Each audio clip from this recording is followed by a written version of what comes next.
ఇది Andaman jail, cellular jail అని దీనికి పేరు. ఇది బ్రిటిష్ వాళ్ళ కాలంలో భారతదేశం కోసం ఎవరైతే స్వతంత్రంలో పోరాడతారో వారిని చిత్రహింసలు గురి చేయడానికి ఏర్పాటు చేసిన జైలు ఇది. చాలా భయంకరమైన శిక్షలు పెట్టిన ప్లేస్ ఇదే. దీన్ని మనం చూడొచ్చు. ఇక్కడ ఆ రోజుల్లో స్వతంత్రం కోసం ప్రాణాలు అర్పించిన యోధుడి యొక్క ప్రతిమలను ఇక్కడ ప్రతిష్ఠించడం జరిగింది. దీనికి వీర్ సావర్కర్ యొక్క పేరును పెట్టడం జరిగింది. ఈయన పేరు మోహిత్ మొయిత్రా. ఈయన యొక్క చరిత్ర హిస్టరీ ఇక్కడ మనకు కనిపిస్తుంది.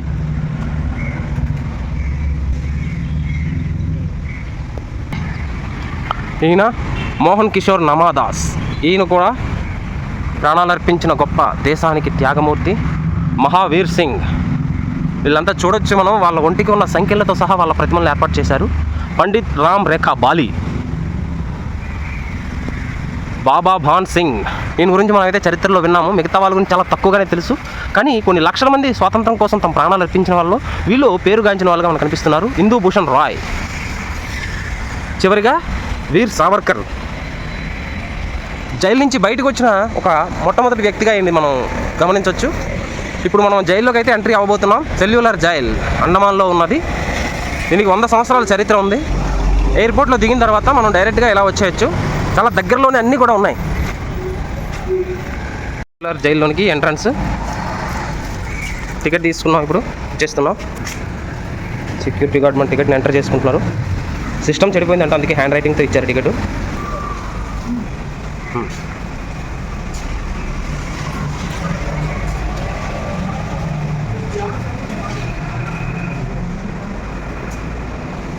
సుభాష్ చంద్రబోస్ యొక్క ఫస్ట్ ఎంట్రన్స్లోనే మనకి ఆయన యొక్క చిత్రం కనిపిస్తుంది. ఇవి నిజమైన ఫోటోలు లాంటివి. కొన్ని తయారు చేసినవి. వాళ్ళు అనుభవించిన చిత్రహింసల్ని మనకి కళ్ళకు కట్టినట్టుగా చూపిస్తున్నారు.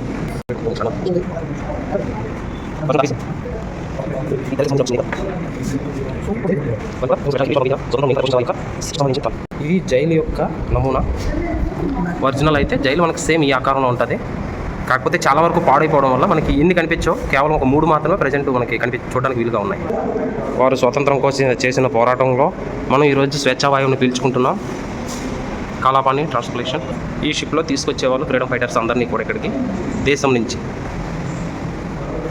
అండమాన్ ఎంట్రన్స్ ఎలా ఉండేటప్పుడు నిజమైన స్వాతంత్ర యోధులు. ఆ రోజు మనం కళ్ళతో చూడలేకపోయినా ఈరోజు వాళ్ళ ఫోటోల్ని, వాళ్ళు అనుభవించిన బాధల్ని ఇక్కడ మనం చూడగలుగుతున్నాం.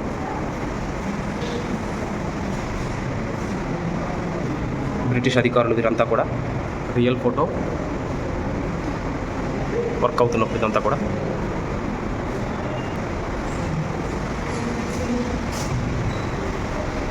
ఇవి నాయకుల యొక్క. ఈయనే వినాయక్ దామోదర్ సావర్కర్, జయదేవ్ కపూర్, మోతీలాల్ వర్మ, ఉత్కేశ్వర్ దత్తా, బాబు రామ్ హరి.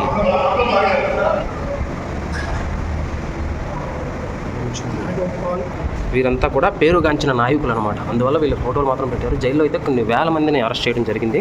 వాళ్ళకు వేసిన భయంకరమైన శిక్షల్లోని ఇలాంటివి చాలా చూడొచ్చు.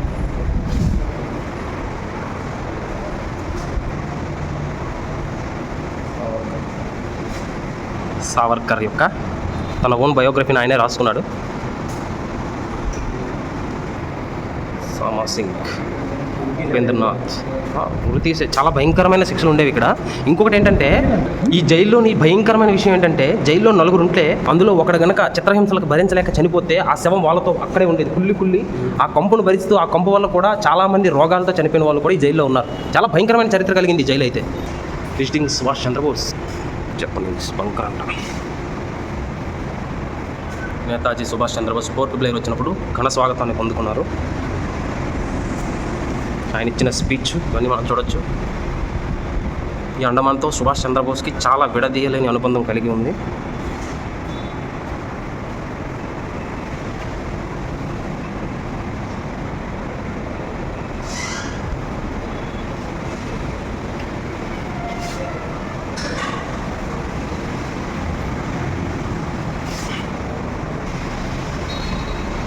వాళ్ళ కోసం వేసిన తాళాలు చూడొచ్చు మీరు. బ్రిటిష్ వాళ్ళు ఉపయోగించిన టోపీలు, బ్రిటిష్ ఆఫీసర్ల యొక్క యూనిఫామ్లు, నాయకుల యొక్క యూనిఫామ్ ఇది. అంటే జైలుకు వచ్చిన నాయకులు, సపోజ్కి మన మహాత్మా గాంధీ అలాంటి వాళ్ళు వస్తే వాళ్ళ కోసం ఏర్పాటు చేసిన ప్రత్యేకమైన యూనిఫామ్ ఇది. ఇదే సెల్యులర్ జైలు. సాయంత్రం ఇక్కడ స్వాతంత్రం కోసం వాళ్ళు అనుభవించిన కష్టాలను ఒక నాటక రూపంలో ఇక్కడ ఒక స్టేజ్ ప్రోగ్రామ్ చేస్తారు. దాన్ని చూడడం ఇక్కడ వచ్చిన వాళ్ళందరి కోసం ఏర్పాటు చేయడం జరిగింది. వాళ్ళ కోసం సిట్టింగ్ ప్లేసెస్ చూడొచ్చు. జైలు ఎంత భయంకరంగా ఉందో. ఇది ఒక స్టాచ్యూ పెట్టారు, భయంకరమైన చిత్రహింసలు. ఇదంతా కూడా ఆయిల్ మిల్, అంటే మిషన్లతో కాదు, మన భారతీయుల రక్తాన్ని తీసి ఆ రక్తాన్ని వీళ్ళు ఆయిల్గా మార్చి మలచి చేసిన ప్రాంతం ఇదంతా కూడా చూడొచ్చు. ఇవన్నీ కూడా ఆనాటివి రియల్గా తయారు చేసినవే. భారతీయుల కష్టమంతా ఇక్కడ మనం చూడొచ్చు. వారు అనుభవించిన బాధని, వాళ్ళకి పెట్టిన చిత్రహింసల్ని మన కళ్ళకు కట్టినట్టుగా జైలు ప్రాంతం అంతా కూడా మనకు చూపిస్తున్నారు. ఇలా కొట్టేవాళ్ళు, వాళ్ళకి వేసిన యూనిఫామ్ ఇది, ఈ టైప్లో గోనె సంచులతోనే. ఇది పనిష్మెంట్ డ్రెస్ అంట. మొత్తం ఒళ్ళంతా చైన్లు, కాళ్ళకు మాత్రమే చైన్లు. ఇవి ఖైదీల మెడలో, ప్రతి ఒక్కరి మెడలో ఉండే ట్యాగులు. వీటిపైన వాళ్ళ పేరు, వాళ్ళు ఎక్కడి నుంచి వచ్చారు, వాళ్ళు ఏ శిక్ష మీద ఇక్కడికి వచ్చారు అనే దాని వివరాలు ఇక్కడ వీటిపైన ఉంటాయి. ప్రత్యేకమైన ప్రదేశంలోకి వెళ్తున్నాం. అదే మన స్వతంత్ర సమరయోధుల్ని ఉరి తీసిన ప్లేస్. చూడొచ్చు, ఇవన్నీ కూడా ఉరి కొయ్యలు, ఎంత చెక్కతో చేశారు. కిందకి ఇంకా సొరంగంలా ఉంటుంది. ఎప్పుడైతే దీన్ని ప్రెస్ చేసి వెనక్కి లాగుతారో అప్పుడు ఈ చెక్కలు ఓపెన్ అవుతాయి, వాటిలోనికి మనిషి పడిపోతారు. మనం చాలా సినిమాల్లో చూసాం, కానీ ఇది రియల్గా నిజంగా ఎంతోమంది దేశ సేవకులు చనిపోయిన ప్లేస్, ఎంతోమంది అమరులైనారు. దీనికోసం మనం ఒక జై హింద్ చెప్పాలి, జై హింద్. ఆ తర్వాత వాళ్ళ డెడ్ బాడీలు కలెక్ట్ చేసుకోవడం కోసం ఇలా కింద నుంచి ప్లేస్ ఒకటి ఉంటుంది.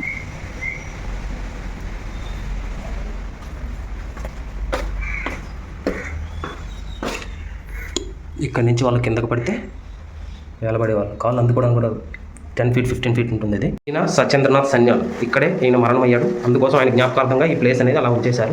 లైటింగ్ కూడా సెట్ చేశారు. ఇంతకు ముందైతే వీటిలో ఇలాంటి లైటింగ్ కూడా ఉండేది కాదు. ఒక చీకటి కొట్లు, వాటిలో నుంచి వచ్చే లైటింగ్ ద్వారా మాత్రమే వాళ్ళు రివైవల్ అయ్యేవారు. ఇక్కడ ఒక 20 మంది వరకు ఇందులో ఉండేవాళ్ళు. వాళ్ళకి ఎటువంటి ఫెసిలిటీస్ కూడా లేకపోయినప్పుడు కూడా చాలా బాధ అనుభవించేవారు. ఒక మనిషి కాలు షాపుకోవడం కూడా సరిపోయే ప్లేస్ అయితే ఇక్కడ ఉండేది కాదు. ఇలాంటి గిన్నెనే వాళ్ళకి ఇచ్చేవాళ్ళు. వాటిలోనే వాళ్ళ బాత్రూమ్లు, వాళ్ళ యొక్క మూత్ర విసర్జన, మల విసర్జన చేసి వాటిని వాళ్ళే పారవేసుకునేవాళ్ళు. చాలా భయంకరమైన బాధ. చూడొచ్చు, ఇదంతా కూడా రీమోడలింగ్ చేసి ముందు బాగా ఉంచారు తప్ప లేకపోతే పాడైపోయేది. ఇలా పైకి వెళ్తే వీర్ సావర్కర్ యొక్క ఉన్న జైలు మనకు కనిపిస్తుంది. అందులో మనం వెళ్ళొచ్చు ఆ సెల్లోనికి. ఇలా ఇవన్నీ 6 ఉంటాయి. 6కి కలిపి ఒకటే సెంటర్ పాయింట్ ఉంటుంది. ఇది 3rd floorకి వెళ్ళడానికి. ఇది వాచ్ టవర్. ఇది ఇక్కడ నుంచి సైనికులు ప్రతి నిత్యం కూడా పహారా చేసేవారు. ఇక్కడ వాళ్ళకి శిక్షణ అమలు చేసేయడానికి ఇక్కడే పెట్టి కొట్టేవాళ్ళు. కాళ్ళు ఇక్కడ కట్టేసి, చేతులు వాళ్ళ వాటిలో పెట్టేసి వాళ్ళని కొరడాలతో చిత్రహింసలు చేసేవాళ్ళు. ఇది ఒక సెల్లు, ఇది ఒక లైను, ఇది ఒక లైను, ఇది ఒక లైను. ఇంకా మిగతా అయితే కూలిపోయాయి. వాటిని తీసేసి, పాడైపోవడం వల్ల వాటిని తీసేసి వాటి ప్లేస్లో ఇది గవర్నమెంట్ హాస్పిటల్ మనకి ఏర్పాటు చేశారు. చాలా మంచి ఫెసిలిటీస్తో. ఇదంతా కూడా గవర్నమెంట్ హాస్పిటల్. ఇప్పుడు మనం 3వ ఫ్లోర్కి వెళ్తున్నాము. ఇదంతా మనం చూడొచ్చు. మొత్తం ఇటుకలతోనే స్లాబ్ కూడా వేయడం జరిగింది. ఇది ఒకటి, ఇది ఒకటి, ఇటు సైడ్ మనకు ఒకటి కనిపిస్తుంది. అంతే, 3 మాత్రమే మిగిలిన చివరికి. మొత్తం 6 పార్ట్లుగా ఉండేది ఇది. దీనికి ఎంట్రన్స్ ఇవ్వలేదు, ఎందుకంటే చాలా పురాతనమైనది కాబట్టి పడిపోద్దని చెప్పి ప్రేక్షకులు అనుమతించడం లేదు. వాచ్ టవర్, గార్డ్ సెంట్రీ ఉంటాడు పైన. సెంట్రీలు ఉంటారు కదా, అదే గార్డ్స్. ఇంకా పైకి వెళ్ళొచ్చు. ఇలా పైకి వచ్చేసాం మనం. ఇదంతా కూడా మనకి జైలు. ఇదొక సెక్షన్, ఇదొక సెక్షన్, ఇదొక సెక్షన్. ఇంకా ఇటువైపు కూడా 3 సెక్షన్లు ఉండేవి, పాడైపోవడం వల్ల అవి కనిపించడం లేదు. చూసారు, ఇక్కడ నుంచి బీచ్ మొత్తం కనిపిస్తుంది. ఇవన్నీ చిన్న చిన్న ద్వీపాలతో అండమాన్ అంతా కూడా ఉంది. అన్నీ కూడా చిన్న చిన్న ద్వీపాలు, మొత్తం కొండలు, చుట్టూ సముద్రం. ఒక్క వ్యక్తి కూడా తప్పించుకోవడానికి ఎటువంటి అవకాశం, హోప్ కూడా లేనిది. ఇది జైలు యొక్క నమూనా. మొత్తం ఇలా 6 బ్లాకులతో ఉండేది, 7 బ్లాకులతో ఉంది. అది చిన్న బ్లాక్, అది స్పెషల్ జైలు అనమాట, అందరి కోసం ఏర్పాటు చేసింది. ఇది వాళ్ళ స్వతంత్ర సమరయోధుల యొక్క స్తూపం. చివరిగా మనం జైలు అంతా కంప్లీట్ చేసుకొని బయటకు వెళ్తున్నాం. వర్షం పడడం వల్ల మనం సరిగ్గా తిరగలేకపోతున్నాం. ఈ జైలు యొక్క మ్యాపు